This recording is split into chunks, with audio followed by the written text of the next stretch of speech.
যা হওয়ার হয়েছে শোন, অপরাধ করেছিস, বুঝতে পেরেছিস, এখন কানলে হবে না। মায়ের দুগ্ধ খাসনি কেন? গুরুদেব, অপ্রসাদী বস্তু খেলে তার জন্ম বেড়ে যায়, বন্ধন বেড়ে যায়, ওই ফলে দোষ আছে যেটা ভগবানকে নিবেদন হয় না। আপনি তো বলে যজ্ঞা শিষ্ট শীন সন্ত মুচ্চন্তে সর্বক্লীবশৈ। গুরুদেব গীতায় বলেছেন যে বস্তু ভগবানকে নিবেদন হয় না, যে খায় সে পাপ খায়। তাহলে তোর মায়ের দুগ্ধ কি আগে না? আমার মা নিবেদিত হয় নাই, দীক্ষা কালে আত্মনিবেদন করে, গুরু তার শ্রীকৃষ্ণ চরণার বিন্দে সমর্পণ করে। তা আমার মা এখনো গুরু দীক্ষা নেয় না, তাই ওনার শরীর, ওনার মন, ওনার চিত্ত শ্রী গোবিন্দ চরণার বিন্দে সমর্পণ।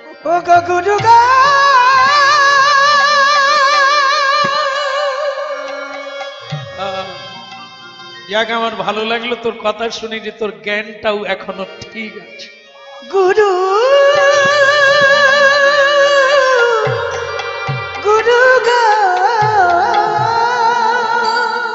কিন্তু গুরুদেব আমি তোমার সঙ্গে চলে যেতে চাই, আমি আশ্রমে যাব, আমি এখানে থাকবো না। ওরে ধরতে পারবে, শুনতে পাবে, চুপ করে থাক। এ জন্মটা তোকে থাকতে হবে। আর একটা কথা, তুই যে ব্রত নিয়ে আছিস, একটা সামান্য ভুলের দ্বারা জীবনকে তুই যেভাবে জানতে পেরেছিস, ঠিক যেরকম পথিক পথ চলে উল্টো দিকে তাকিয়ে, যখন সে হুঁচুট খায় তারপরে ঠিক হয়ে চলে। তাকে কেউ যুক্তি দিলে, উপদেশ দিলেও সে শোনে না, কিন্তু যখন সে হুঁচুট খায় সে আর কোনো দিকে তাকায় না, পথ দেখে চলে। তোর জীবনে তাই, তুই যে হুঁচুট খেয়েছিস, তুই যে জীবনে আঘাত পেয়েছিস, আমার মনে হয় তোর জীবনে আর ভালো ছাড়া খারাপ কিছু হবে। এই জীবনে তোর যখন গুরুতে এত বিশ্বাস, জীবনে এত নিষ্ঠা, এই জীবনেই তুই কৃষ্ণ পাবি, এই জীবনেই তুই ভগবান পাবি। তারপর তুই আমার কাছে আবার ফিরে যাবি, এতে কোনো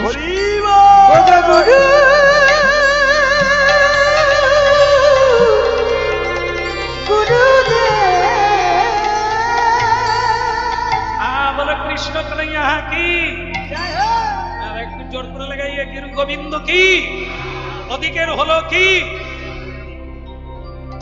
খুব সুন্দর, খুব সুন্দর, একবারে জমজমাট। আপনারা মনে হচ্ছে সকলেই যাবেন বৈকুণ্ঠে। হ্যাঁ, বলে রাধে রাধে। এইবার গুরুদেব কৃপা করে বলে গেল, এই যে আমি এসেছি, তুই যে আমার শিষ্য আগের জন্মে ছিলি, এটা যেন অন্য কেউ জানে না, তাহলে ফাঁস হয়। মাঝে মধ্যে তুই আমার আশ্রমে যাবি, আর আমিও মাঝে মধ্যে তোর কুটিরে আসব। কেমন? তুই কাউকে বলিস না যে তুই আগের জন্মে কে ছিলি, তাহলে তোর আর পায়ের ধুলো থাকবে। এই যে কচ্ছপ, কচ্ছপ কি করে? শরীরের ভেতরে হাত পা ঢুকিয়ে নেয়, কেউ তাকে বিনাশ করতে পারে না। শত্রু এলেই কি করে? সব ঢুকিয়ে নেয়। ভজনকারীর শত্রুকে জানিস? নাম, পূজা, প্রতিষ্ঠা। কেউ যদি বলে তুমি কি বড় বৈষ্ণব হয়ে গেছো, তোমার সর্বনাশ ওইখানেই হলো। তুমি তখন তিলকের নকশা আরো ভালো করে দেবে, ফলে আমাকে বেশ লোকের পছন্দ হয়েছে, আর তোমার ডাক বেড়ে যাবে। ও ডাকবে, সে ডাকবে বৈষ্ণব সেবা দেওয়ার জন্য, তুমিও তখন কাঁচা বাগিয়ে যাবে। আমি বৈষ্ণব হয়ে গেছি, সর্বনাশের মাথায় পা দিব। এই জন্য কচ্ছপ যেমন গুটিয়ে নেয়, এই জন্য পা গুটিয়ে নিবি, দরকার হলে হাত বের করবি। পা মানে কি? পা বের করবি না যে আমাকে প্রণাম করো, কিন্তু হাত বের করে সেবা করো। চরণ ধুলি নাও, মানুষের সেবা করো, গোবিন্দের সেবা করো, চরণ বের করে গুরু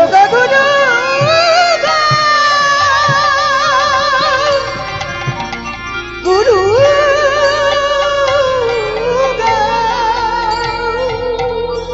আরে তোকে আর কি বলবো, আগেকার গুরুদেবেরা, একটা কাহিনী তোকে বলি শোন। গুরুদেবেরা কি করত? ঘোড়ায় গাধার পিঠে চড়ে শিষ্য বাড়ি যেত। কেন? শিষ্যরা যা দিত সেটা গাধার পিঠে করে চড়িয়ে নিয়ে আসতো। এক গুরুদেবের গাধা ছিল, সে শিষ্য বাড়ি যেত।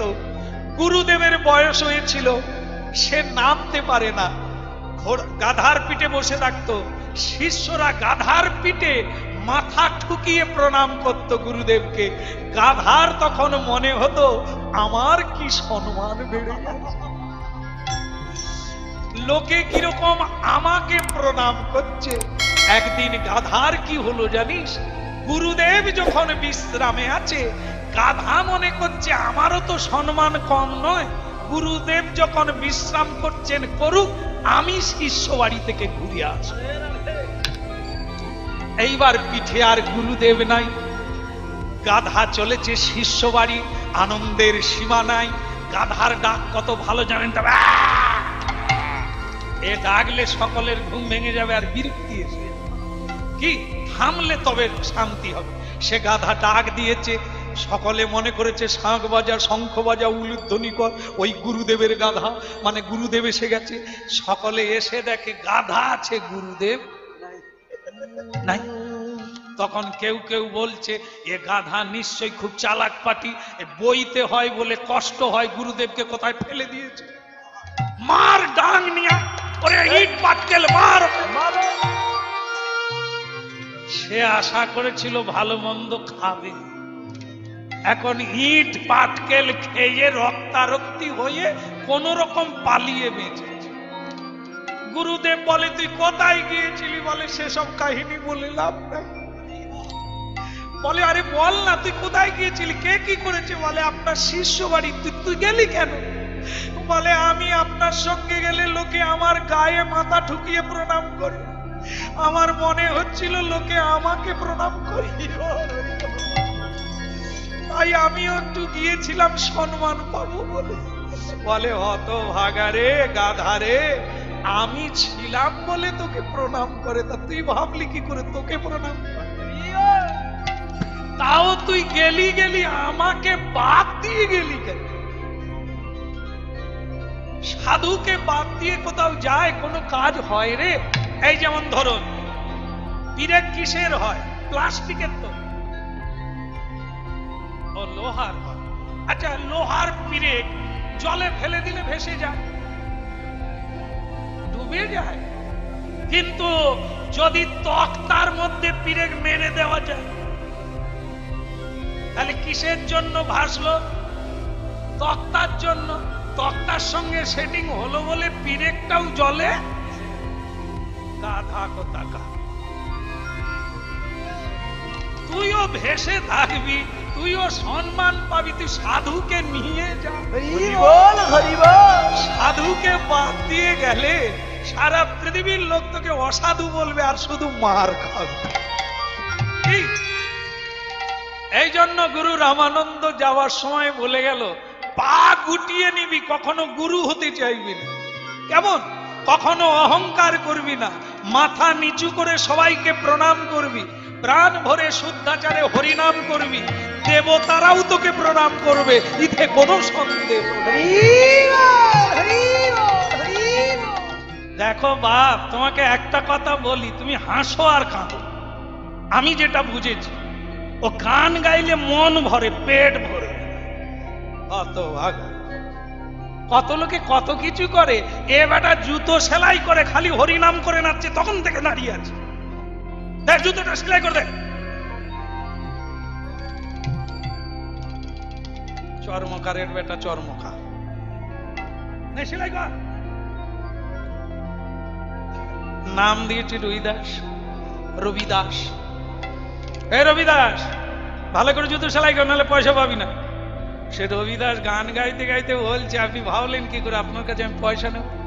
হ্যাঁ, পয়সা নিবি না কেন? পয়সা নিস না কেন? বলে আপনি যে গালাগালি করলেন। গালাগালি করলাম মানে? তুই হরি নাম করছিস, তখন থেকে দাঁড়িয়ে আছি, আর তুই আমার জুতোটা সেলাই করবি না? বলে আপনি গালাগালি করলেন, এই জন্য আপনার চরণ সেবা করব, আপনাকে আমি জুতো সেলাই করে দিচ্ছি, কোনো পয়সা করে লাগবে না। তাহলে তোর ভালো হোক, তুই জুতো এরকম বারবার আমি আসবো, তুই সেলাই করতে।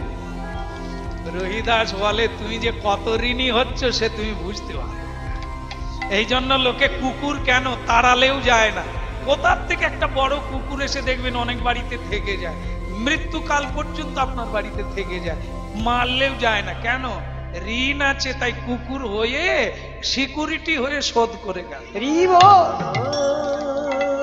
এগুলো ভাবতে হবে, মিথ্যা নয় রে বাপ, মিথ্যা নয়। কি করে ঋণ শোধ করবে? তুমি জানো কারো কর্ম করে তার বিনা পয়সায় কর্ম করাতে নেই, তার ফল তাকে দিতে হয়, নালে তুমি ঋণী হবে।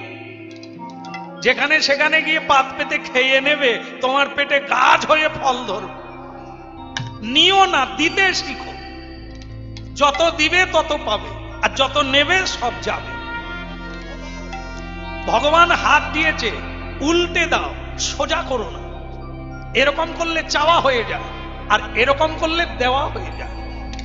ওরে তুই তো গরু বাছুর নয়, অনেক কিছু করতে পারিস, কর আর দে, ভরিয়ে দে। পৃথিবীকে যাওয়ার আগে কিছু দিয়ে যা, রেখা দেখে যা, দাগ রেখে যা।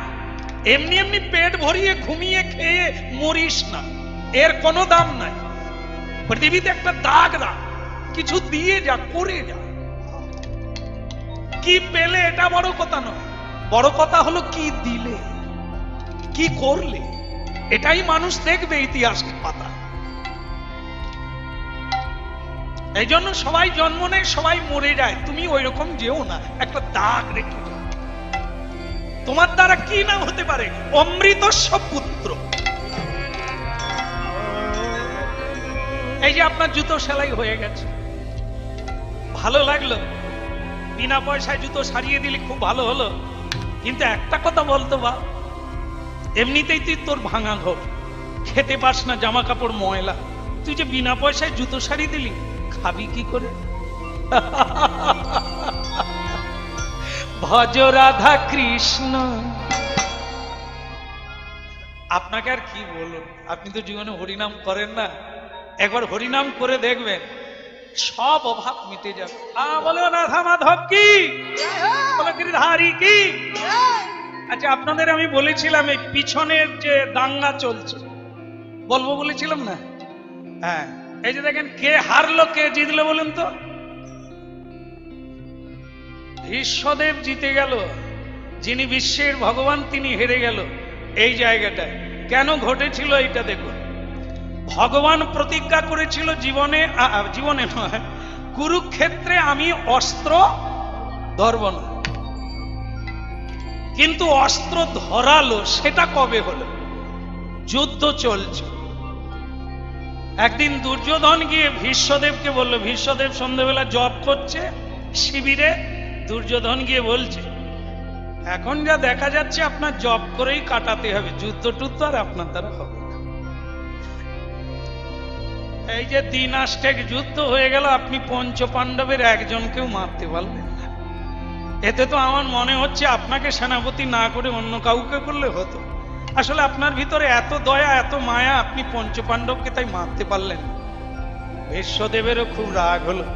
তিনি বললেন, দুর্যোধন, তোমার মুখে এই কথাটা শুনে আমি আর বিবেক যন্ত্রণায় থাকতে পারলাম না, তাই আমি প্রতিজ্ঞা করলাম, আমি আজকেই রাত্রে এই 5টা বাণ তৈরি করলাম, আগামীকাল পঞ্চ পাণ্ডবকে মারব। দুর্যোধন বলল, খোঁচা দেওয়াটা কাজ হয়ে গেছে। না, আগুন সকলেরই ভেতরে আছে, একটু খুঁটিয়ে না দিলে কি? এই যে এমন খোঁচা দিলাম, এবার তেবে গেছে, কাল এবার বাঁচুক পঞ্চ পাণ্ডব। আর ইনি যখন বলছে, এনার কথা কোনোদিন মিথ্যে হওয়ার উপায় নেই। ইনি যে ভীষ্ম, চোর জানে সাধু কোনোদিন মিথ্যে বলে না। এ দুর্যোধনও জানে ভীষ্ম কোনোদিন মিথ্যে বলে। ইনি যখন বলেছে আগামীকাল মরবে, তো পঞ্চ পাণ্ডব মর। বলে, দাদু শান্তি পেলাম, আপনি 5টা বাণ তৈরি করে ফেলেছেন। বলে, সে আর বাকি রেখেছি, একবারে ধারালো ঘষে ধারালো করে নিয়েছি। তো দুর্যোধন বলে, দাদু তাহলে তো আমাকে পাহারায় থাকতে হবে। বলে, কেন? বলে, যত ভয় তো এই কৃষ্ণ, ও যদি এই খবরটা পায় যে এখানে 5টা বান আছে, তাহলে ও ঢুকবে। দাদু তুমি বরং হরিনাম করো, আমি বাইরে আছি। ভীষ্মদেব বলে, দুর্যোধন তোমাকে আমি কতটা ভালোবাসি তুমি বোধহয় বুঝতে পারো না। সারাদিন যুদ্ধ করেছো, রাত জাগবে, সকালবেলা আবার যুদ্ধ হবে, দরকার নেই। ভীষ্মকে যদি ভরসা থাকে তো ঠিক আছে, তুমি জানবে এ বান আমি নিজের কাছে রাখলাম, আমি তো সারা রাত্রি জেগে হরিনাম করব, ও কোনো অসুবিধে নেই, তুমি বাড়ি যাও। বলে নিশ্চিন্ত হলাম। এদিকে পঞ্চ পাণ্ডবের সভায় আগুন লেগে গেছে, কেউ ঘুমায় না, সকলেই কান্নাকাটি পড়ে গেছে। ভীষ্মদেব যখন বলছে আর বান যখন তৈরি করছে আগামীকাল মোর কি হবে, এমন সময়ে গোবিন্দ চক্রধারী ভগবান সকল রসের গুরু শিরোমণি ঢুকে গেলেন। হ্যাঁ গো, আজকে কেউ ঘুমাবে না? বলে ঘুম তো কেড়ে নিয়েছে দাদু। বলে কি করেছে? বলে 5টা বান তৈরি করেছে। তা কৃষ্ণ তুমি এখানে কেন, তুমি ঘুমাও না? বলে তোমাদের তবু ঝুঁক আসছে, আমার তো মোটেই আসে। তোমরা তবু টাল খাচ্ছ, শুইতে পারো না, তবু টাল খাচ্ছ, আমি তো তাও পারছি না, এই জন্য বাসা ছেড়ে ছুটে এলাম। ও ভীষ্ম যখন বলছে কাল মরবে, আমার আর কিছু করার নাই, তোমরা মরে গেলে যুদ্ধ বন্ধ হয়ে যাবে, আমি আমার দ্বারকায় চলে যাব, তার চাইতে আজকেই চলে যাই। সকলে বলে যাক, যে যাক না, উনি সব পারেন, ওনার উপরে সব ছেড়ে দিয়েছে, আর উনি যদি এটা করেন তো করবেন। অর্জুন বললেন, আপনি যদি শিবির থেকে এক পা যেতে পারেন তো একবার গিয়ে দেখেন, এই আপনার ভালোবাসা, সবকিছু আপনাকে দিয়ে বসে আছি আর আপনি। অর্জুন সাবধানে কথা বল, আমি যদি ভালো না বাসতাম তোমার বাসায় এত রাত্রে এলাম কেন? এটা বুঝতে পারো না? শোনো, ও কাঁদলে কোনোদিন উপায় হয় না, কাঁদলে বুদ্ধিভ্রষ্ট হয়ে যায়। মনুষ্য জীবনে যত বড় বিপদ আসুক, নিজেকে ঠিক রাখো, ধৈর্য রাখো।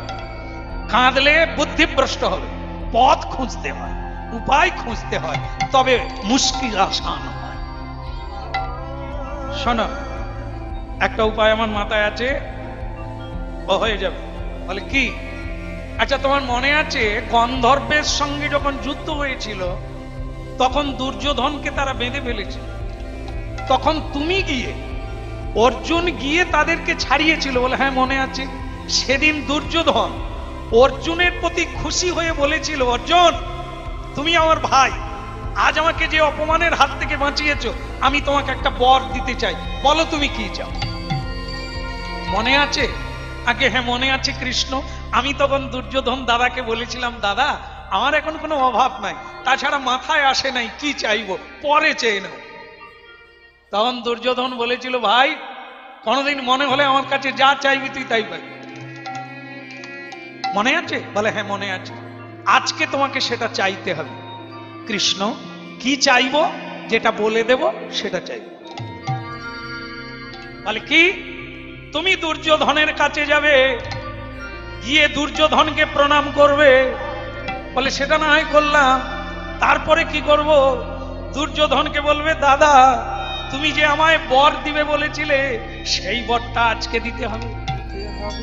তারপরে কৃষ্ণ, দুর্যোধন যদি বলে কি বর চাও, আমি তখন কি বলবো?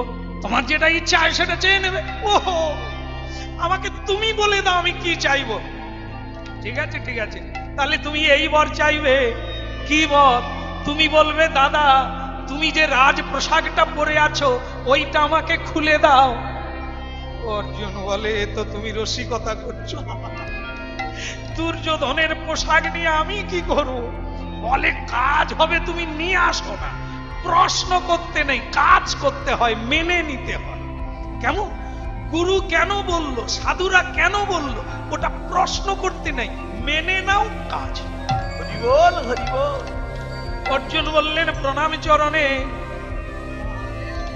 তুমি জগদীশ্বর জগন্নাথ, জগন্মঙ্গলকারী, তুমি যখন আমার কথা ভেবে রাত জেগে বসে আছো, নিশ্চয়ই আমার কল্যাণ হবে। বলে তাহলে আর দেরি করে লাভ নাই, এত বলি চলিল সে অর্জুন সুধীর রে, অর্জুন সুধীর, এত বলি চলিল সে ওরে অর্জুন সুধীর রে, অর্জুন সুধীর, দুর্যোধনের দ্বারে গিরা ডাকিল মধু, ওই না দুর্যোধনের দ্বারে গিয়া ডাকিল মধু। বলে কোথায় দাদা দুর্যোধনকে, কোথায় দাদা দুর্যোধনে, অর্জুনই তোমারে ডাকে, কোথায় দাদা দুর্যোধনকে, অর্জুন তোমারে ডাকে, কোথায় দাদা দুর্যোধনে। अर्जुन अर्जुन भैया आ जल्दी आ मेरे गोद में आ जा। भैया अर्जुन तुम क्यों इतना रात्रि, तुम आजा आजा मेरा भैया। अर्जुनকে কোলে টেনে নিলেন দুর্যোধন। এটা নিয়ম আছে, দিনের বেলা যুদ্ধ হবে, রাত্রি বেলা আত্মীয়ের মতো তারা সম্বন্ধ রাখতে পারে, কিন্তু ক্ষত্রিয় ধর্ম সকাল হলে আবার যুদ্ধ হবে। তাই অর্জুনকে বুকে টেনে নিলেন দুর্যোধন। অর্জুন তা কি মনে করে দাদার কাছে তুই এলি কেন, কি চাস? দাদা আমার মনে আছে আপনি একবার আমাকে বর দেবেন বলেছিলেন, সে আমার মাথায় পিঁপড়ে কামড়াচ্ছে। এই যুদ্ধে যদি মারা যায় তা তো তোকে বরটা তো দিয়ে যেতে পারবো না, তা তুই ভাগ্যিস এসে গেছিস। বল কি চাস তুই? দাদা দাদা আমার অনেক দিনের ইচ্ছা, তুমি যে রাজ পোশাকটা পরে আছো এটা আমাকে দিতে হবে। অন্য কিছু চাইলি না? এ কার পাল্লায় পড়ে তোর বুদ্ধিটার কি হলো? এটা নিয়ে কি করবি তুই? তুই তো জীবনে রাজা হতে চাস না, রাজা হলে দাদা হবে, যুধিষ্ঠির হবে, তা তুই এই রাজ পোশাক নিয়ে দাদা দিন না। আমার অনেক দিনের ইচ্ছে তোমার ওই পোশাকটা আমি পর। একে যে কে এরকম করে তৈরি করেছে সে তো জানে না, সে একবারে এই নিয়ে বিনিয়ে অভিনয় করে দাদা আমাকে ওটা দিতেই হবে, ওটা আমার খুব খুব ইচ্ছে। হ্যাঁ কাঁদতে হবে কেন? এই নে এই নে এই নে এই নে, সব তোকে খুলে দিলাম, নে তুই কি করবি কর। বল দাদা আমি এখানে পড়বো না, আমি শিবিরে গিয়ে পড়বো। তুই যেখানে গিয়ে পড়, তুই যে চাইলি বর যে তোকে দিয়ে দিলাম, আমি একবারে মানে ভীষণ পরিষ্কার হয়ে গেলাম। নালে মরার আগেও খুঁতখুত করছিল, অর্জুনকে দেবো বলেছিলাম দেওয়া, যা যা তুই আবার আসবি। অর্জুন হলে দাদা সময় হলে আবার আসবি। এইবার এলো বটে, অর্জুন খুশি হতে পারে না। এ পোশাক পরে কি আমি নাচবো নাকি, না সিংহাসনে বসবো, না বাঁশি বাজাবো? কেন যে তুমি চাইলে তা বুঝি না। এবার কৃষ্ণকে বলছি, কৃষ্ণ আমি তো দুর্যোধনের পোশাক বর রূপে চেয়ে এনেছি, এইবার কি করব? বলে পরে ফেলো। বলে তারপরে কি তুমি বলবে সিংহাসনে বসে পড়ো? খালি আগে ভাগে ভাবে এই চাকর রাখলে ঘরে মরতে হবে। দেখবেন শহরে যারা চাকর টাকর রাখে, চাকররা দেখবেন ভীষণ আলসে হয়, যেটা বলবে সেটা করবে, তারপরে রিমোট। বলে তোর কাজ করে আছে, বলে আপনি যেটা বলেছিলেন সেটা তো করে দিয়েছি, বলে সেই কাজ যা, বলে যাচ্ছে। বললে করে, মালিক রেগে রেগে খালি বারবার বলে তুই কি নিজের মাথা থেকে কিছু করতে পারিস না? একটা কাজ বলবো তার পরেরটা তুই কি ভাবতে পারিস না? সে চাকর বলল নিকুচি করেছে, এইটার জন্য কথা শুনতে হবে, কাল থেকে আগে আগে সব করবে। একদিন মালিকের ভীষণ অসুখ করেছে, একবারে মরমর অবস্থা। মালিক চাকরকে ডেকে বলল মাধব রে বোধহয় আর বাঁচবো না রে, তুই ডাক্তার ডেকে দে। সে মাধব বলছে আপনি কিছু মনে করবেন না, যা করার আমি সব করে দেব, আপনি শুধু চুপচাপ শুয়ে থাকুন। সে গেছে গেছে, ডাক্তার এসে গেছে, সে আর আসে না। কি এখন ডাক্তার বলে ঔষধ কিনতে হবে, আপনার লোক কথা বলে, সে যে ডাকতে গেল সে কথা, সে তো বললো চলে যা, আমি তো তাকে দেখি না। এইবার সে অনেক পরে এলো, কেউ কুড়াল কাঁধে এনেছে, কেউ কাঠের বোঝাই এনেছে, কেউ কাঁচা বাঁশ কেটে এনেছে। বলো হরি হরি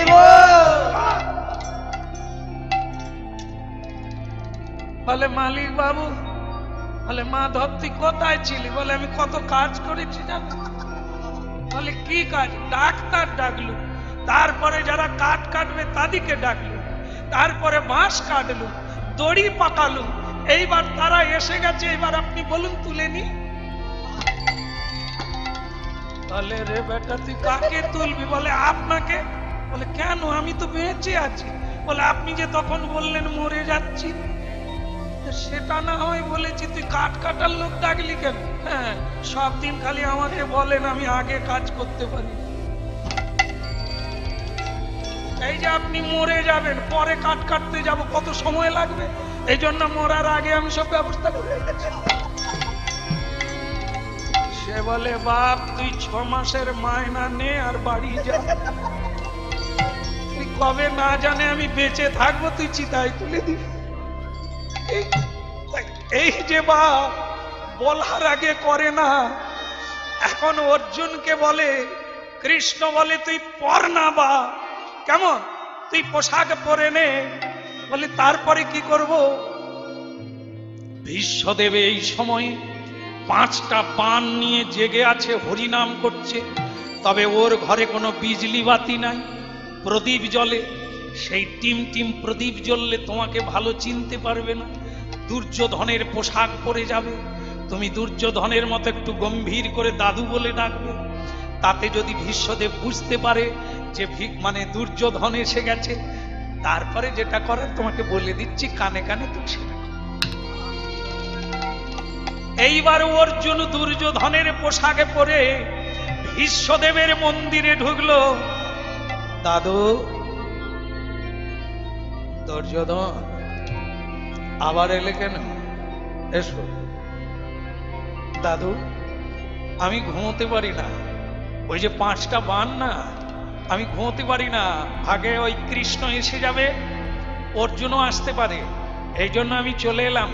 এই 5টা বান বরং তুমি আমাকে দিয়ে দাও, আমি জেগে থাকবো, সকাল হলে তোমায় দিয়ে দেব। ভীষ্মদেব বলে, দুর্যোধন আমার উপরে তুমি ভরসা করতে পারো না, তাই হোক তুমিও কেন সারা রাত জাগবে, তার চাইতে 5টা বান নিয়ে যাও। বুঝতে পারছেন কি কাজ হচ্ছে? কি 5টা বান ভীষ্মদেব দিয়ে দিলে। ওকে দুর্যোধন মনে করে, ওই যে পোশাক পরে ঢুকেছে, টিম টিম করে প্রদীপ জ্বলছে, ভালো করে দেখতে পায় না, জপের নেশায় তো বুধ হয়ে আছে। দুর্যোধন এই 5টা বান তুমি নিয়ে যাও। অর্জুন নিয়ে গিয়ে কৃষ্ণকে দিলেন, আর যেই কৃষ্ণকে দিয়ে দিলেন অমনি বলেন যুধিষ্ঠির মেঘ কেটে গেছে, আর কোনো বিপদ। যে 5টা বান তৈরি করেছিল সে এখনো তোমার হাতে, আমি তোমায় দিলাম, একটু ভীষ্মদেবের সঙ্গে দেখা করে আসে। হরি ওম তৎসৎ। হরি ওম তৎসৎ। প্রণাম ভীষ্মদেব পিতামহ, প্রণাম। কে? যদুপতি কৃষ্ণ এত রাত্রে? আসুন আসুন, বসুন বসুন। হ্যাঁ, মনটা বড় ভালো লাগছে, তাই একবার ভাবলাম আপনার সঙ্গে দেখা করি। হঠাৎ তোমার আনন্দ কেন? তোমার তো কাঁদার কথা। কৃষ্ণ কেন কাঁদবো? 5টা বান আমি তৈরি করে রেখেছি। বলে সে আমি জানি, পঞ্চপাণ্ডবকে মারবেন তো, তবে আপনার কাছে তো নেই। হ্যাঁ কৃষ্ণ আমার কাছে নেই, বলো তো কার কাছে আছে? দুর্যোধনের কাছে। তো তুমি জানলে কি করে? বলে আপনি যে দুর্যোধনকে দিয়েছেন সে তো আমার কাজ। তোমার কাজ মানে? আপনি যাকে বান দিয়েছেন ও তো দুর্যোধন নয়।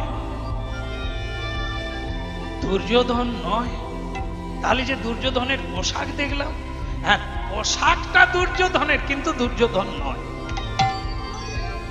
তাহলে কি তুমি? আগে না আমি না, অর্জুন। আচ্ছা আচ্ছা। আর এই নাটকের গুরু নিশ্চয়ই তুমি, তুমি কৃষ্ণ, তাই না? আগে অনেকদিন থেকে দুর্যোধন একটা বর দেবে বলেছিল, তাই অর্জুনকে দিয়ে পোশাকটা চাইয়ে নিলাম বরের মধ্য দিয়ে, আর সেইটা ওকে পরিয়ে আপনার কাছ থেকে 5টা বাণ আমি হাতিয়ে দিয়েছি। কেন এটা করলে কৃষ্ণ? তুমি যে সত্য সনাতন, এই জন্যই তো করলাম। আপনি ভুলে গেলেন কি করে ভীষ্মদেব? আমার নাম ভক্তাধীন ভগবান।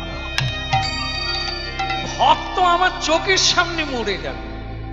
যে ভক্ত আমাকে সবকিছু দিয়েছে তারা আপনার হাতে মরবে, আর আমি ছেড়ে দেব? এই জন্য এই কাজটা আমাকেই করতে হলো। এই পানটা চুরি আমাকেই করতে হলো। অবশ্য চুরি আমি করিনি, ভুলটা আপনি করেছেন। পোশাকটা দেখেছেন, আপনি মানুষটা দেখলেন না কেন? ঠিক আছে কৃষ্ণ, তাহলে তুমি কি কাজটা করলে বুঝেছো কৃষ্ণ? কি বলুন তো? আমি যে দুর্যোধনের কাছে প্রতিজ্ঞা করেছিলাম সেটা তুমি ভঙ্গ করে দিলে।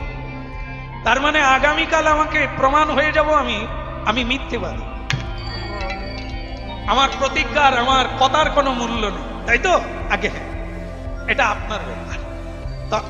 তুমি যখন আমাকে মিথ্যাবাদী সাজালে, তাহলে আজকের রাত্রে তোমার সামনে আমিও প্রতিজ্ঞা করলাম তোমাকেও মিথ্যেবাদী সাজাবো। কি করে? তুমিও বলেছো অস্ত্র আমি ধরবো না, এটা তোমার প্রতিজ্ঞা। তুমি যখন কৃষ্ণ হয়ে আমার প্রতিজ্ঞা ভঙ্গ করলে, আমি তোমার ভক্ত হয়ে তোমারও প্রতিজ্ঞা আগামীকাল ভঙ্গ করব। আমি কথা দিলাম তোমাকে আমি অস্ত্র ধরাবো। কৃষ্ণ বললেন তাতে খুব একটা ক্ষতি হবে না, বড় ক্ষতির হাত থেকে আমি বাঁচিয়ে দিই। হরি বল, হরি বল। পরের দিন সকালে দামামা বাজলো, যুদ্ধ শুরু হলো। সকলেই জানে পঞ্চপাণ্ডব মরবে, কে? কিন্তু কৃষ্ণ জানে 5টা বাণ পঞ্চপাণ্ডবের দলে ঢুকে গেছে। কিন্তু একটা ভয় লাগছে, আজকে ভীষ্ম আমার প্রতিজ্ঞা টুটবে। এমন ভাবে বাণ মারতে শুরু করলো ভীষ্মদেব,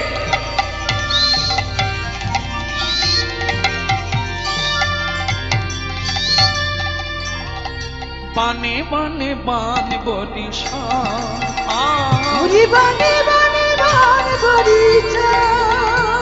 এখন বানে বানে বান বরিশা।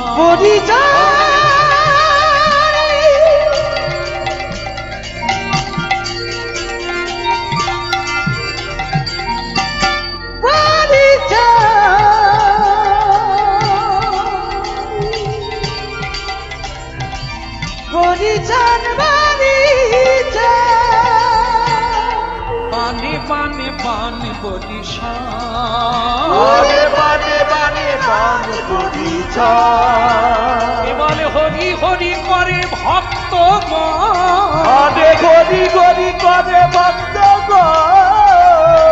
হরি ধ্বনি করে ভক্ত, হরি ধ্বনি করে ভক্ত।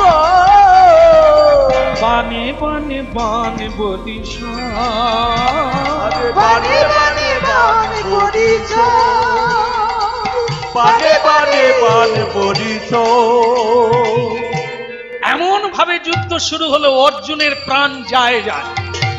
অর্জুন পরাজিত হচ্ছে।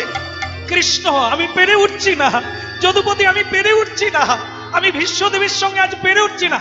পেরে উঠছে না কেন? আমাকেও তো বাণ মেরেছে কতকগুলো। যুদ্ধ করো, তোমার সব বিদ্যা দিয়ে করো, আজ হেরে যেও না অর্জুন। কিন্তু আমি আর পারছি না, আমার সব ধনুর বাণ কেটে দিচ্ছে, আমি পরাজিত। তবে দাঁড়া,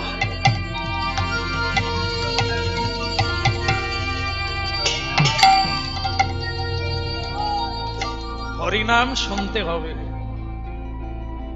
হরিনাম না শুনলে এটা পাবেন কোথায়? এ পৃথিবীর কেউ আপনাকে রক্ষা করবে না। শ্রী ভগবান কিভাবে ভক্তকে রক্ষা করে, নিজের প্রতিজ্ঞা ভেঙে দিয়ে, কলঙ্ক নাম নিয়ে ভক্তকে রক্ষা করে। ভারী সুন্দর জিনিস এনারা তুলে ধরেছে। ভক্তাধীন ভগবানের পরিচয়, ভক্তের জন্য তিনি সব করতে পারেন। আরে কি ভক্তির টান রে, আরে কি ভক্তির অতুল শক্তি রে। অসম্ভব সম্ভব হয়ে যায়। স্বয়ং ভগবান নিজে ভক্তকে রক্ষা করার জন্য, অর্জুনকে রক্ষা করার জন্য ভীষ্মকে মারবার জন্য ছুটে গেলেন। অর্জুন জড়িয়ে ধরেছেন, দেখেছেন কিভাবে?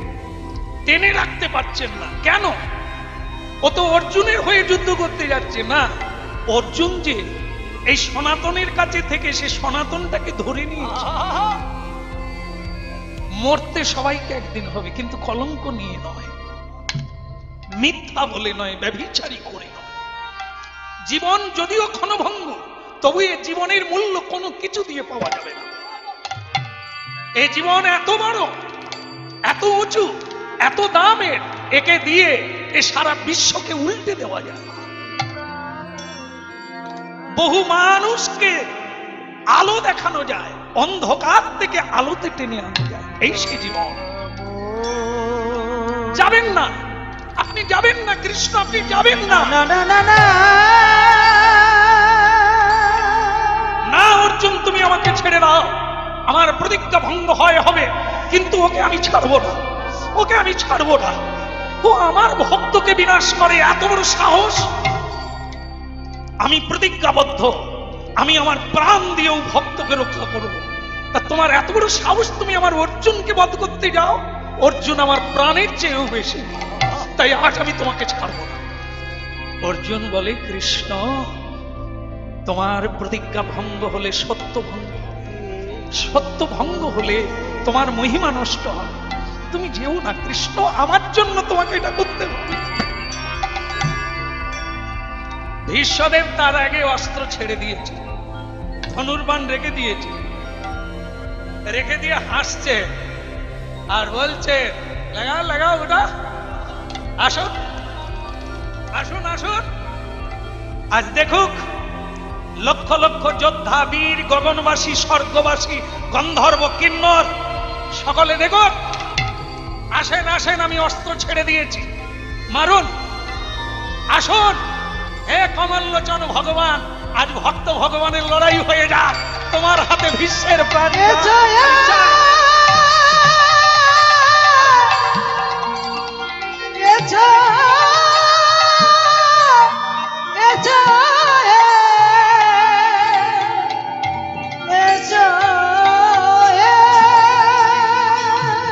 অর্জুন, ছেড়ে দাও যদুপতি কৃষ্ণকে, মারুক, ভীষ্মের জীবন ধন্য হয়ে যাক। ওগো কমললোচন ভগবান, এইটা দেখার জন্যই তো আমার এত কাজ। জীবনে মরণে শয়নে স্বপনে আমি এই রূপটাই তো দেখতে চাই। কে তুমি? কে তুমি কাঙালের ঠাকুর? একই রণমূর্তি তোমার। ওগো সাধক সাধিকা, ওগো ধরাতলের মানব মানবী, ওরে তোরা দেখ, চোখ বন্ধ করে দেখ, এই রূপটা দেখ। চারিদিকে কেশগুলো এলোমেলো হয়ে গেছে, চূড়া খুলে গেছে, বিনোদ কিঙ্কিনি খুলে গেছে, গায়ের বসন এলোমেলো, ঘর্মাক্ত কলেবরে, ধুলি কোনা যার বদন মণ্ডলে, যিনি ভক্তকে রক্ষা করার জন্য এক মহা রণমূর্তি ধারণ করে ভগবান ভক্তকে রক্ষা করতে।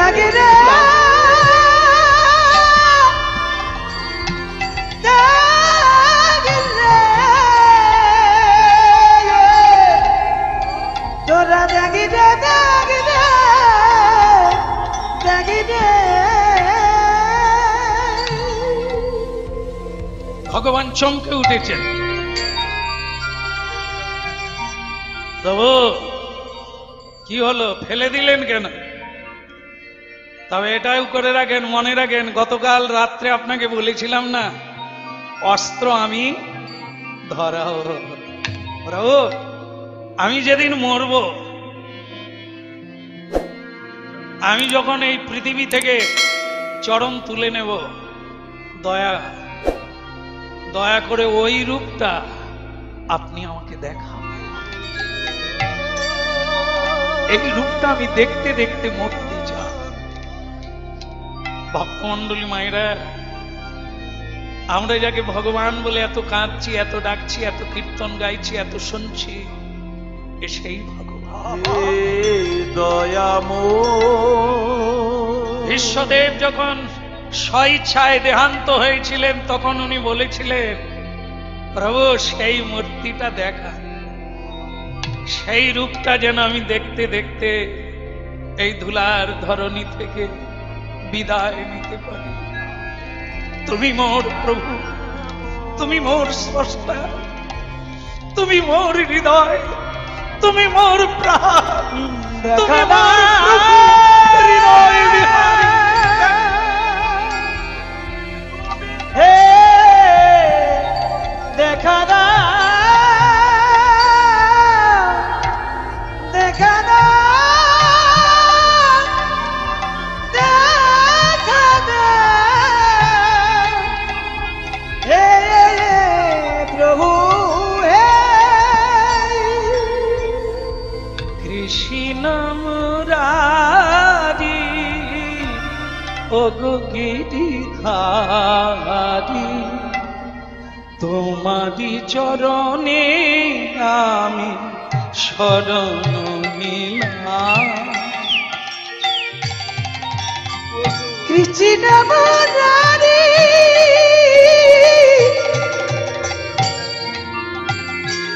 ওগো গিরিধারি, তোমারি চরণে আমি শরণ নিলাম। কৃষ্ণ মুরারি ওগো গিরিধারি, তোমারি চরণে আমি শরণ নিলাম। কৃষ্ণ মুরারি ওগো গিরিধারি, তোমারি চরণে আমি শরণ নিলাম। হে প্রভু,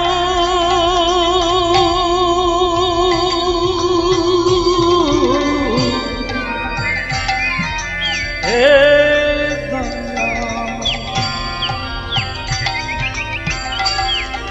প্রভু, যা ছিল যা ছিল আমার বলিতে যা ছিল, যা ছিল প্রভু সব তোমায় দিলাম। প্রভু যা ছিল আমার তোমায় দিলাম। প্রভু যা ছিল যা ছিল সব তোমায় তোমায় দি।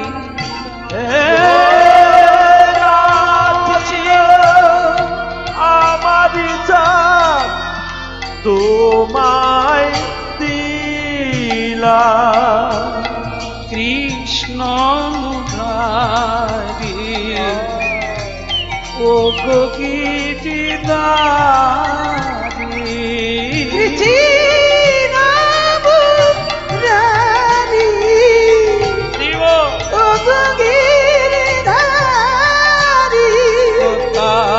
কৃষ্ণ মুরারি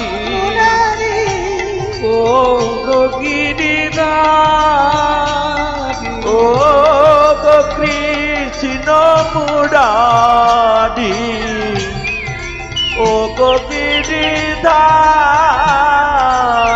হরি হরি বল। রবিদাসকে আমি, তুমি নাকি জুতো সারিয়ে দাও, পয়সা নাও না। আগে সেটা আমার ব্যাপার, আপনার কি দরকার সেটা বলো। আমার এই জুতো আর চলছে না, তোমার কাছে কোনো জুতো আছে? যে দোকানেই যাই আমার পায়ে কোনো জুতো হয় না। কে এসেছে? ভক্তমণ্ডলী মায়েরা, যদি হাত আমরা পাতি তাহলে হাত খালি হয়ে যাবে। কেন?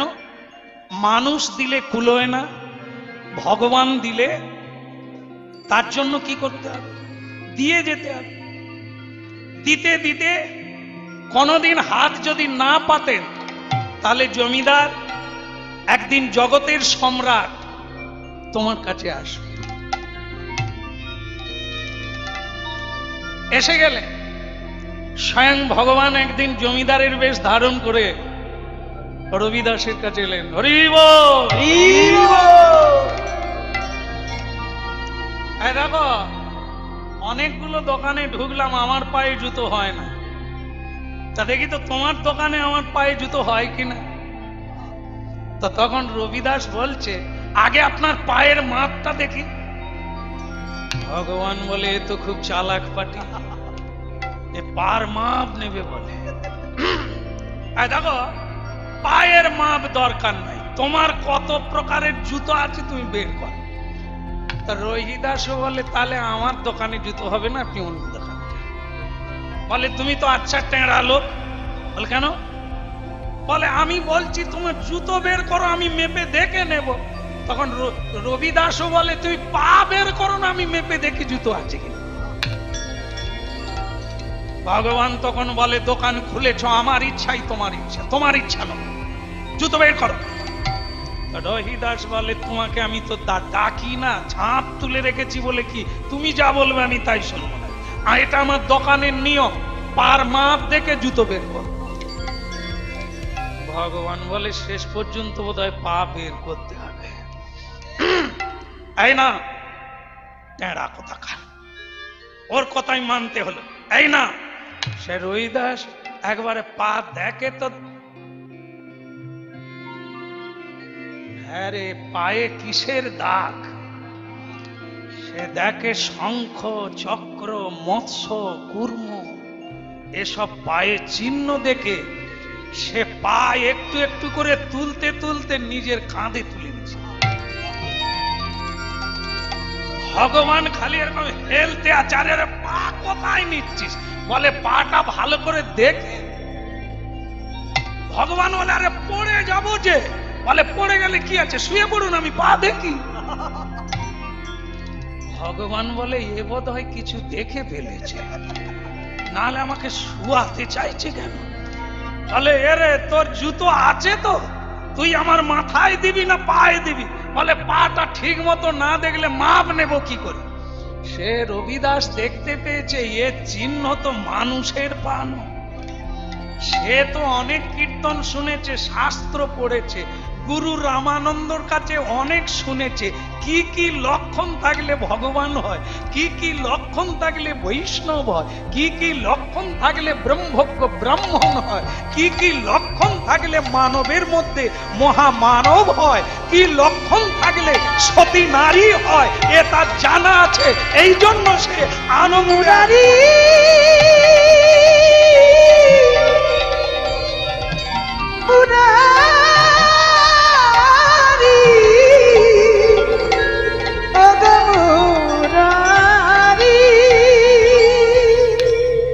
ভগবান আর দাঁড়াতে পারে না, পা এমন তুলেছে, চরণ খানা কাঁধে নিয়েছে আর হাত বুলোচ্ছে। এদিকে নারদ অন্তরিক্ষ থেকে দেখলো, এ তো যা শুইয়ে দিয়েছে বেডে, আর উঠতে দিবে না। কি ডাক্তার যদি কাউকে একবার বেডে শুয়ায়, উঠা মুশকিল আছে। ও কত জায়গায় কত কি করবে, কবে যে উঠবেন তার কোনো ঠিক, হয়তো জীবনে আর উঠতেও পারবেন। কি ভক্ত যদি একবার কাউকে শুয়ায়, তারও উঠার আর রাস্তা নাই। ভগবান তো একবারে বিপদে পড়েছে। আরে রবিদাস, পার মাপ নিলি? বলে, চলছে, মাপ চলছে। কি সে নিয়ে গালে ঘষছে, মাথায় ঘষছে, হাত বুলোচ্ছে। নারদ দেখলো, আমি না গেলে ভগবানের নিস্তার নাই। সে একটা বৃদ্ধ ব্রাহ্মণের বেশ ধারণ করে, নারায়ণ নারায়ণ হরি হরি শিব নারায়ণ নারায়ণ হরি হরি নারায়ণ নারায়ণ খোদি খোদি নারায়ণ নারায়ণ হরি হরি শিব নারায়ণ নারায়ণ হরি হরি তেরি লীলা নাদি নাদি বলো তেরি লীলা নাদি নাদি নারায়ণ নারায়ণ হরি হরি শিব নারায়ণ নারায়ণ হরি হরি হরি হরি রবিদাস, ও রবিদাস, আমার পায়ের জুতো পাওয়া যাবে? মানে নারদ বলছে। রবিদাস তখন বলে, লাইনে দাঁড়ান, জুতোর মাপ চলছে। নারদ বলে, তো আমার চেয়ে এগিয়ে আছে, আমাকে বলে লাইনে দাঁড়া। ওরে আমি তো লাইনে সবাইকে দাঁড় করাই, মানে যারা বেলাইনে থাকে আমি এই পথে তাদেরকে টেনে আনি, সে আবার আমাকে লাইন দেখাচ্ছে। খুব তাড়া আছে রে, বিয়ে বাড়িতে যাব। হ্যাঁ রে, বিয়ে হবে, যাব। রবিদাস বলে, বিয়ে করে আসো না, জুতো দিচ্ছি। নারদ বলে, কার কাছে ঠেকেছি আর? আমিও যেমন বললাম উত্তরও তেমন। দাদা, ওকে শুইয়ে দিয়েছিস কেন? সে ভগবান বলে, নারদ এই চ। বলে, তুমি শুয়ে পড়েছো কেন? বলে, আমি কি শুয়েছি নাকি, আমাকে শুইয়ে দিয়েছে, আমার পার মাপ চলছে। নারদ বলে, সারা গায়ে ছাপ মেরেছ, ভক্ত জমিদার সেজেছ, পায়ের ছাপটা লুকোতে পারো না। বলে, নারদ ওইখানে আমার ভুল হয়ে গেছে, এ তো পা দেখেই আর ছাড়ছে না। বলে, এখন যা হবার হচ্ছে, তোমার মায়ায় কে না ভুলে, পায়ের ছাপ লুকো আর মায়া খুলো। তখন বলে, নারদ তুমি না এলে বোধহয় আর উঠতে পারতাম না। ভগবান মায়া দেবীকে ডেকে বলে, এর চোখে ধাঁধা দাও যেন চিনতে না পারে। এমন মায়া দিল, সেই মায়াতে কি হলো? রবিদাস, এই তো আপনার পায়ের জুতো হয়ে গেছে, কিন্তু যেসব দেখলাম আসলে আমার ভ্রম, জানেন কি যে দেখলাম, আমার মাথায় কিছু ঢোকে না। ওসব ভুল বাদ দেন, ভাবতে ভাবতে ওইসব হয়ে গেছে, কিছু মনে করবেন না। আপনাকে শুইয়ে মাপ নিতে হয়েছে, দাঁড়িয়েই হয়ে যেত, সেই জুতো হয়ে গেল। কেমন? ভগবান বলে, নারদ তুমি বাঁচালে। তাহলে এই যে রবিদাস, দেখ আমার পায়ে জুতো হলো, কত লাগবে? বলে, দেখেন আপনাকে শুইয়ে যে অপরাধ করেছি, পয়সা লাগবে না, আপনি জুতো পরুন, আপনি সুখী হন, কৃষ্ণ নাম করুন, জগতের কল্যাণ করুন। আমার জুতো যদি আপনার পায়ে থাকে, ওর কৃপা আমি পেয়ে যাব, ওর ফল আমি পেয়ে যাব, দাম লাগবে না, তাতে আমি অনেক বেশি পাবো। আপনি পরে হরিনাম। হরি বল হরি বল। ভগবান শ্রীকৃষ্ণ বললেন, ও রবিদাস, একটা কাজ করো, এই যে তুমি হরিনাম করো, বিনা পয়সায় জুতো দাও, এতে তুমি বাঁচবে কি করে, খাবে কি? দুদিন পরে তোমার তো চাল ভেঙে পড়বে, তুমি কি করে চাল সারাবে, কি করে কাপড় জামা কিনবে, রোগ জ্বালা হলে কি করে সারাবে? বলে, সেই হিসাব আপনাকে নিতে হবে না, আমার চলে যাচ্ছে, যিনি চালাচ্ছেন তিনি চালান। নারদ বলে, তুমি বরং এখানে থেকে যাও ঠাকুর, তোমাকেই চালাতে হবে, ওই হরিনাম করছে, তোমার নাম করেই চালাচ্ছে। কতদিন থেকে আপনাকে বলছি যে ওকে কিছু দেন, তুমি বলছো নারদ, এখনই দিয়ে দিচ্ছি। এই যে রবিদাস, শোনো, আমার গুরুদেব আমাকে একটা জিনিস দিয়েছিল, তোমাকে দিচ্ছি। বলে, বের করার আগে তার নাম বলুন। বলে, এর নাম হলো পরশমণি, যেটা তোমার লোহাকে ছোঁয়ালে দেখবে সে সোনা হয়ে যাবে। তখন রবিদাস বলে, ওটা কি আপনাকে আমি চেয়েছি? আরে তুমি তো চাও না, আমি যদি দিই তোমাকে নিতে হবে না, দান কেউ করলে নিতে হয় না, হাত পাতো, এটা দিচ্ছি। তো তখন তার স্ত্রী বেরিয়ে এসে বলছে, তার নাম হচ্ছে দোনা, দোনা হচ্ছে রবিদাসের স্ত্রী। দোনা খুব চম্পটি মেয়ে, সে খুব চালাক মেয়ে। বেরিয়ে এসে বললে, স্বামী স্বামী, তো না, তুমি ভেতরে যাও, বাইরে লোক আছে, বাইরে থেকো না। তখন নারায়ণ নারায়ণ, নারায়ণ নারায়ণ নারায়ণ। ইনি বুঝি রবিদাসের স্ত্রী, নারদ বলছে। তা তখন রবিদাস বলছে, আপনি কি আমার কাছে জুতো কিনবেন না ওর কাছে কিনবেন? নারদ বলে, তো ভক্ত বটে, বড় টেরা ভক্ত, এ এমন খোঁচা লাগায় যে আমার কলঙ্ক দিয়ে ছাড়বে। তার আমি কি তোর বউকে ভালোবেসে তাকাচ্ছি নাকি? আমি পরিচয় নিচ্ছি, তুমি এত উদারতা কোথার থেকে পেলে? পিছনে জ্বালানি কে দিচ্ছে? আরে বাবা, জল গরম হচ্ছে কেন? ও কি হাঁড়ির মহিমা? জ্বালানি দিচ্ছে, তাই জ্বালানির তাপে জল গরম হচ্ছে। হরি বল হরি বল। স্ত্রী যার প্রতিব্রতা হয়, সহধর্মিণী হয়, তার সাহায্য জ্বালানিতেই তো তুমি দাউ দাউ করে চলছ। এই জন্য খবরটা নিচ্ছিলাম গোড়াটাকে। এত লোকের পার মাপ নিচ্ছ, ক্ষমতা তো কম। হ্যাঁ, এই বুঝি তোমার সহধর্মিণী? আগে হ্যাঁ, দাঁড়িয়ে আছো, প্রণাম করো। দেখছো না এনারা বাবাজি, প্রণাম করো। একবারে রবিদাস আর তার স্ত্রী দুজনেই গলায় কাপড় দিয়ে প্রণাম করছে। অমনি ভগবান বলে, নারদ এই সময় কি করি বলো তো? পা দিয়ে দেবো, চরণ দিয়ে দেবো? বলে না, এত তাড়াতাড়ি দিও না, তোমাকে এখনো চিনতে পারে। তার চাইতে তুমি বরং ওইটা গতিয়ে দাও। ওদের মন আছে, ধন নাই, দিয়ে দাও না, পরশমণিটা দিয়ে দাও না। বলে সেই ভালো। ও রবিদাস, তাহলে পরশমণিটা? বলে ওটা আমার লাগবে না, আশীর্বাদ করুন, আমার যেন ভগবানের চরণে মতি। হরি বল হরি বল। দোনা সঙ্গে সঙ্গে কোমরে কাপড় গুঁজে বলে, মনের মতো মানুষ পেলাম না, মনের মতো মানুষ পেলাম না, আমি মনের মতো মানুষ পেলাম না, আমি মনের মতো মানুষ পেলাম না, আমি তাইতে পাগল হলাম না, তাইতে পাগল হলাম না, আমি তাই তো পাগল হলাম না, তাই তো পাগল হলাম না, আহ, মনের মতো মানুষ পেলাম না, আমি মনের মতো মানুষ পেলাম না, মনের মতো মানুষ পেলাম না। ওগো নকল পাগল সকল দেখি, আসল পাগল দেখি না, নকল পাগল সকল দেখি, আসল পাগল দেখি না। ওই না, নকল পাগল সকল দেখি, আসল পাগল দেখি না, নকল পাগল সকল দেখি, আসল পাগল দেখি না।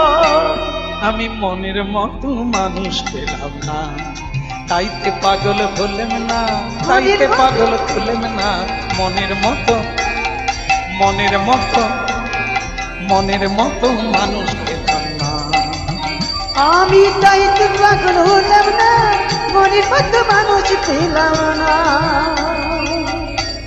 ও মেয়ে, কি বলছো তুমি? মনের মতো মানুষ কি?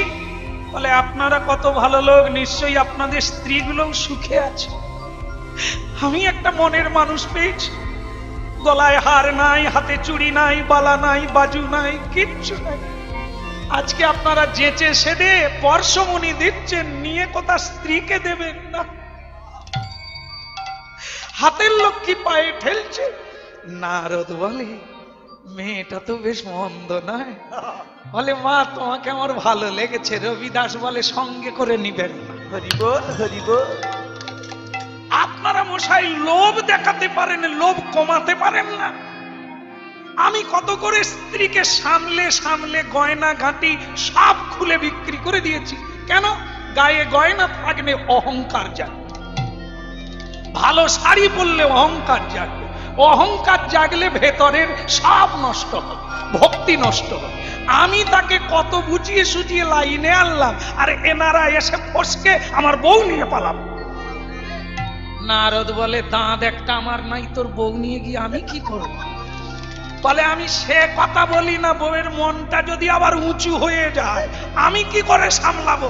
এই স্ত্রী জাতিকে কত বুঝিয়ে সুজিয়ে এই ভক্তি পথে এনেছি, লোভ সম্বরণ করে আমার সঙ্গে পূজা পাঠ করে, কীর্তন করে, তোমরা এনে পরশমণি দেখাচ্ছ। ভগবান তখন বলছে, দেখো রবিদাস, এই বিনা পয়সায় জুতো দিয়ে দিয়ে তোমার তো সর্বহারা হলে, এটা রাখো না। আচ্ছা তুমি নাই রাখো, নারদ তখন বলে, ও ঠাকুর তুমি চালে গুঁজে দিয়ে যাও না, পরে দেখবে, এখন না না করছে, পরে নিয়ে নেবে। রাধে রাধে।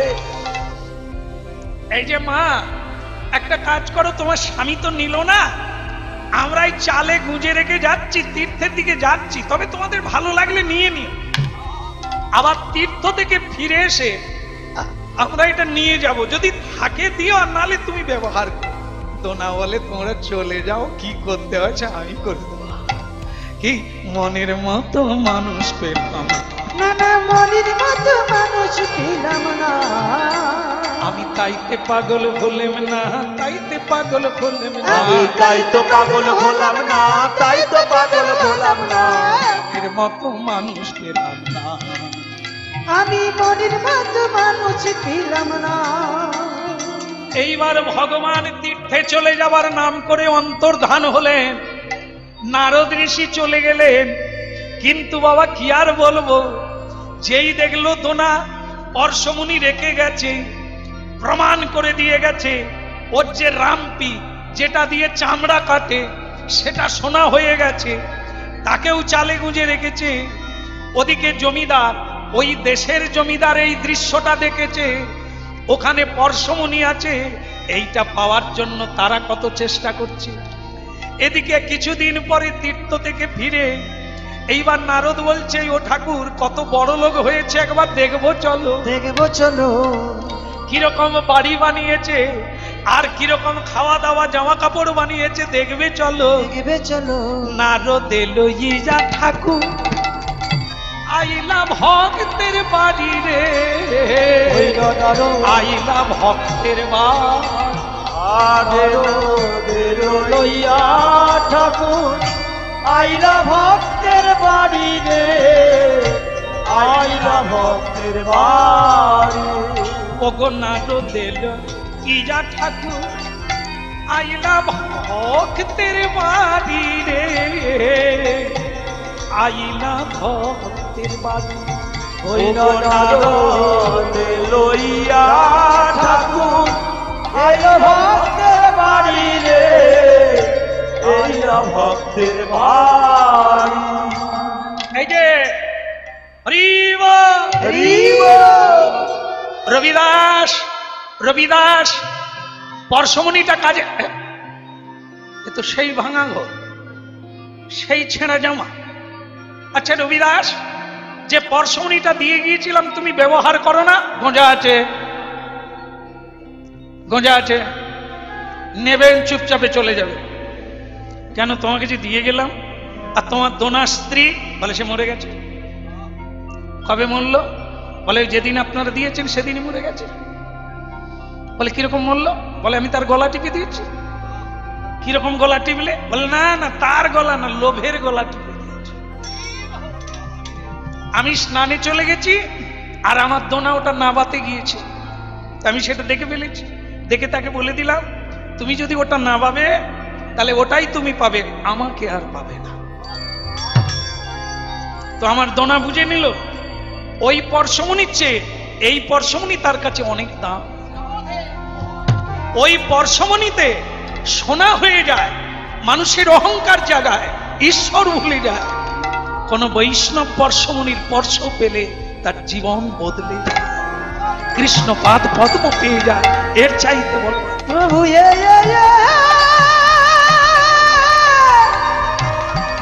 প্রভু প্রভু ও দয়াল ময় ভগবান। তাহলে তুমি কি আমাদের দেওয়া কিছু গোঁজা আছে, ওটা নাবান, ওটা নাবিয়ে নিয়ে আপনাদের দরকার হয় অন্য কাউকে দেন, আপনারা যান এখান থেকে। কেন যে বিড়ম্বনা করতে আসেন বুঝি না। ভক্তমণ্ডলী মায়েরা, ধরাধামে আমরা যাদের কথা শুনছি, কীর্তন গাইছি, কীর্তন করছি, এই হলো ভক্তের চরিত্র। তবে ভগবান দ্বারে ঘুরে বেড়াবে। আর যদি সব সময় দাও দাও করি, দেহি দেহি করি, পুত্রং দেহি, ধনং দেহি, যশং দেহি, এগুলো চাইতে চাইতে ওই সামান্য জিনিস পেয়ে আবার জন্ম নিতে হয়, আবার দুঃখের জ্বালার মালা গলায় পড়তে হয়। যত হাত উপড়তে পারবো, দিতে পারবো জন্ম জন্ম, তত খালি হতে থাকবে বৈরাগ্য বাড়বে। হরি হে জয়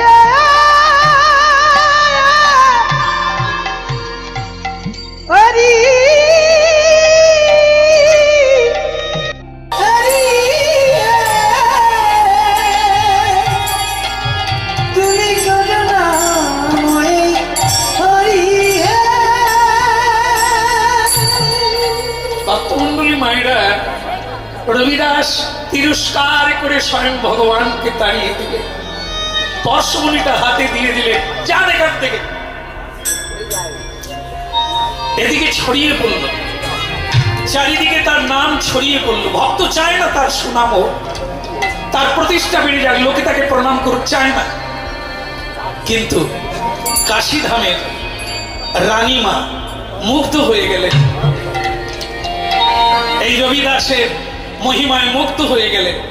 জীবনে যদি দীক্ষা নিতে হয় তাহলে ওনাকেই গুরু করব, ওনার কাছেই দীক্ষা নেব। যদি মন্ত্র নিতেই হয় তাহলে ওনার সিদ্ধ মন্ত্র আমি নিতে চাই। জীবনে সংকল্প করলেন। রাজা বললেন, রানী, তোমার যখন ইচ্ছা হয়েছে তখন তুমি ওই গুরুকে নিমন্ত্রণ করতে পারো, আমার অনুমতি আছে। ওনাকে আমারও ভালো লাগে। উনি আজ পর্যন্ত কোনো মানুষকে ঠকায় না, বহু মানুষের উপকার করেছে, কিন্তু ওনাকে অনেক মানুষ ঠকিয়েছে। উনি চোখের জলে কৃষ্ণকে জানিয়েছে, তাদের মঙ্গল কামনা করেছে। তাই যদি গুরু করতে হয় তাহলে ওনার মতো পরম বৈষ্ণবকে গুরু করা দরকার। যা, তুমি নিজেই গিয়ে তুমি রথে করে যাবে, ওনাকে নিমন্ত্রণ করে আসবে আমাদের বাড়িতে।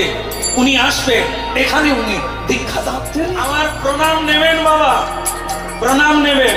বঞ্ছাকল্প তরুবৎস কৃপা সিন্ধু ভয়েবচ পতিতানাং পাবনেভ্যো বৈষ্ণবেভ্যো নমো নমঃ বৈষ্ণবে।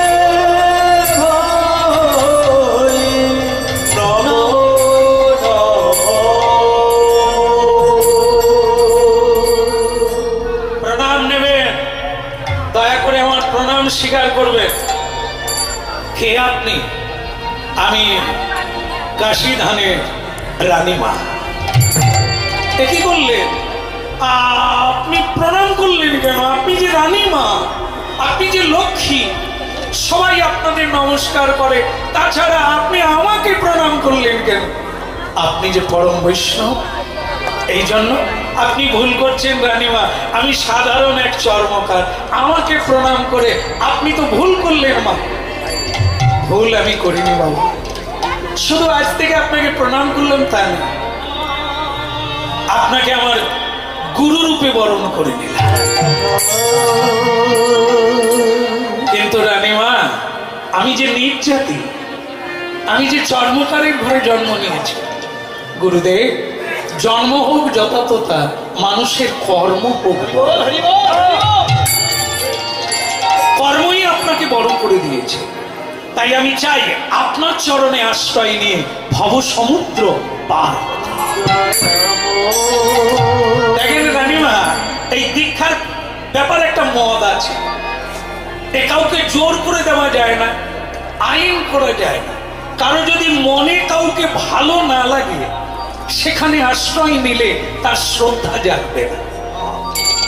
তা আপনার যদি মন থেকে চান, আমার প্রতি যদি আপনার শ্রদ্ধা জাগে, তাহলে সেটাই আপনার জীবনে কাজ করবে, আমি কিছু করতে পারবো না। ফলে আমার জীবনে ইহাই ধ্যান, ইহাই জ্ঞান, ইহাই ধন, আপনাকেই আমি গুরু করে জেনেছি।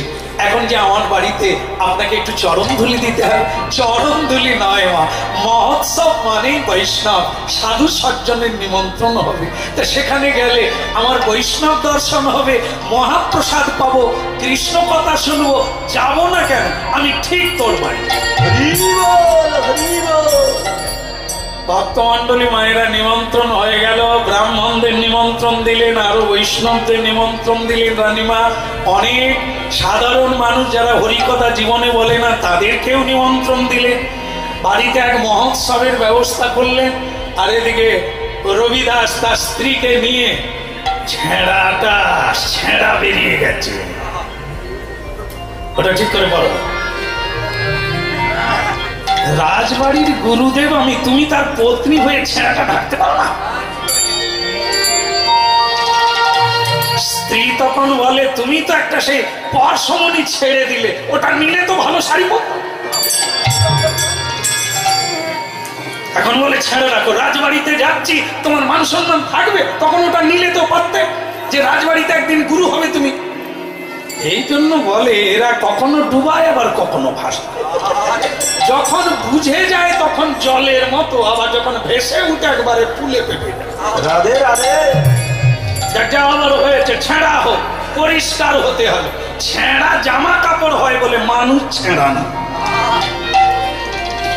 অনেক ছেঁড়া মানুষ আছে, হতভাগ্য মানুষ আছে, তার দুশ্চরিত্র আছে, কিন্তু ভালো জামা কাপড় পরে আছে, তো ওতে কিচ্ছু ঢাকা যায় না। মানুষের চরিত্রই হলো সৌগন্ধি, এই সৌগন্ধ জগতে ছড়িয়ে পড়ে, সেটাই মানুষকে আকর্ষণ করে। ভক্তমণ্ডলী মায়েরা, গুরুদেব এসেছেন, স্বর্ণ সিংহাসনে বসতে দিয়েছে। রবিদাস বলে, দেখো একটা কাজ করলে হয় না রানীমা, আমাকে একটা মাটিতে আসন দাও, এরকম আসন আমাকে দিও না, মানায় না। রানীমা বলে, এটা আপনার ইচ্ছা নয়, এটা আমার ইচ্ছা, আপনি বসলে আমার জীবন ধন্য হবে, আপনি বসুন গুরুদেব।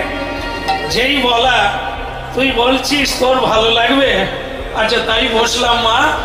এদিকে ব্রাহ্মণেরা সব বলা বলি করছে, এ তো মুচি যা, এ তো ছোট যা, কিরকম সিংহাসনে বসেছে দেখেছ, আমরণ দশা।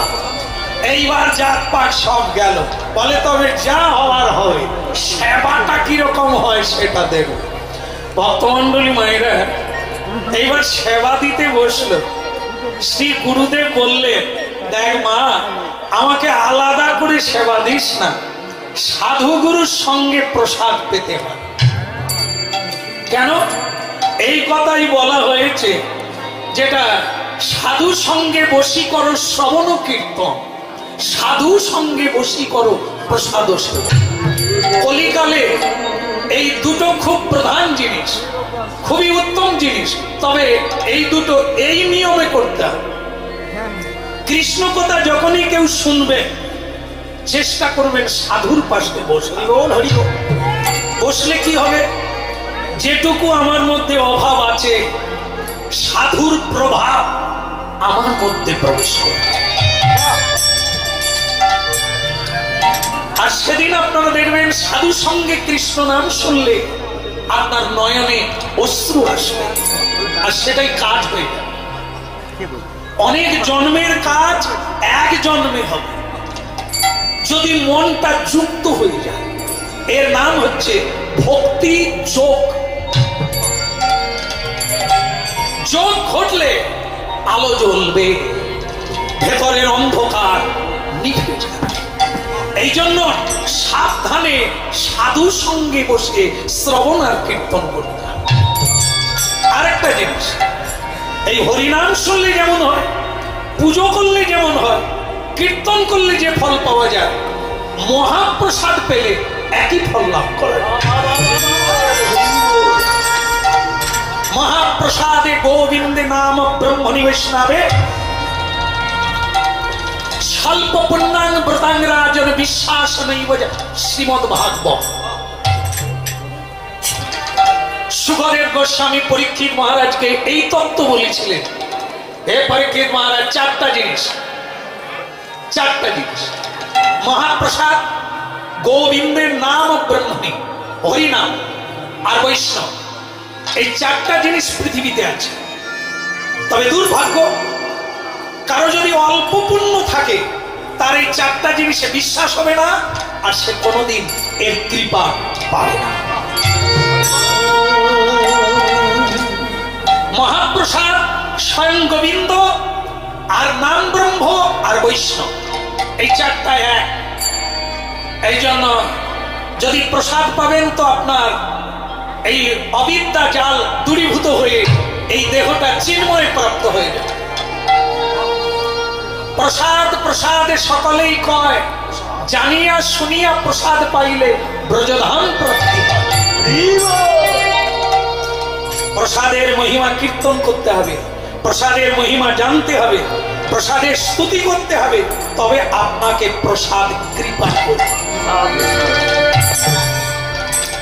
তাই ভক্তমন্ডলী মায়েরা, সাধু সঙ্গে বসি করো শ্রবণ কীর্তন, সাধু সঙ্গে বসি করো প্রসাদ।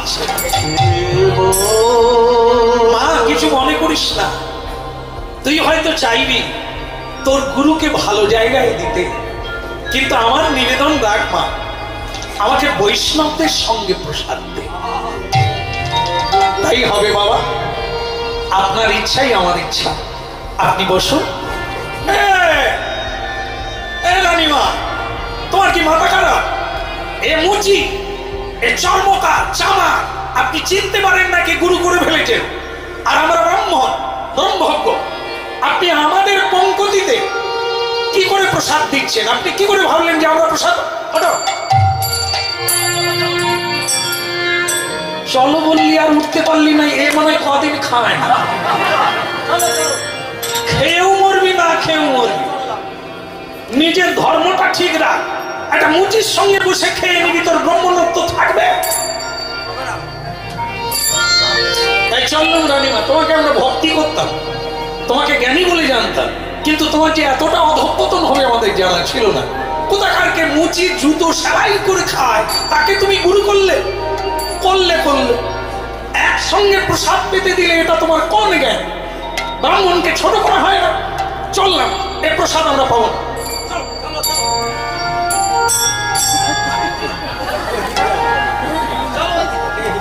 এর বদলে এক মুঠো খাবে, আমি ঘুরিয়ে দিই, সে আবার ঘুরে পড়ে। খাবে খাবে আর মরবে। এদিকে রানীমা বললেন, গুরুদেব এটা যায় যাক, আপনি কিছু মনে করবেন না। গুরুদেব তখন বলছেন, কিছু মনে করিস না মা, যেটা নিয়ে এত অসুবিধা হচ্ছে সেটা তো করে নিলেই হয় মা, তুই বরং আমার আসনটা তুলে নে মা। তাই আসুন ব্রাহ্মণগণ, আপনারা সেবা পান, আমি পরে পেয়ে নেব। কিংবা মা তুই আমাকে ওই গাছের তলায় দে তো। না, আপনি দাঁড়ান, আপনাকে আমি পরে প্রসাদ দেবো। আপনারা বসুন ব্রাহ্মণগণ, দয়া করে এবার পড়েন তো। বাবু মানে মুচি উঠে গেছে, মানে সূচি হয়ে গেছে। এইটা চাই রানীমা, তুমি বুঝতে পারো না, ও মুচি। এই জন্য সূচি আর মুচি আলাদা জিনিস, কিন্তু এরা বোধহয় জানে না মুচি কখন হয়। কৃষ্ণ যে ভজন করে সে সূচি হয়, আর যে কৃষ্ণ ভজন করে না সে মুচি। মুচি হইয়া সূচি হয় যদি কৃষ্ণ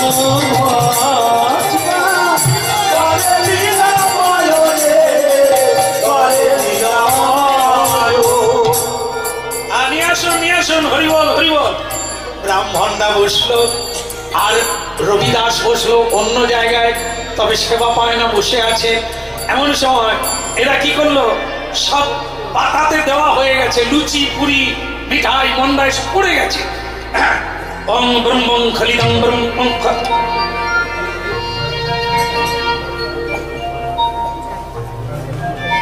খেতে গিয়ে দেখে বাঁ দিকে রবিদাস বসে আছে, মানে এই বাঁ দিকে। আবার দেখে ডান দিকেও বসে আছে, মানে যত ভক্তরা প্রসাদ পাচ্ছে তাদের মাঝে মাঝে একজনের পরে পরে রবিদাস। কত রবিদাস যে বসে আছে তার গণনা নাই। সে বলে, দাদা এ তো আমার পাশে। বলে, ও তো আমার পাশে। আর একজন বলে, তোদের চোখ কানা, ও তো আমার পাশে। তো তখন বলে, এ বোধহয় সকলের পাশে বসে আছে। কি হবে? এইভাবে দেখে সকলের পাশে। বলে, তাহলে সে রবিদাস কোথা? বলে, সেখানে সে বসে বসে গান গাইছে, হরে কৃষ্ণ হরে কৃষ্ণ কৃষ্ণ কৃষ্ণ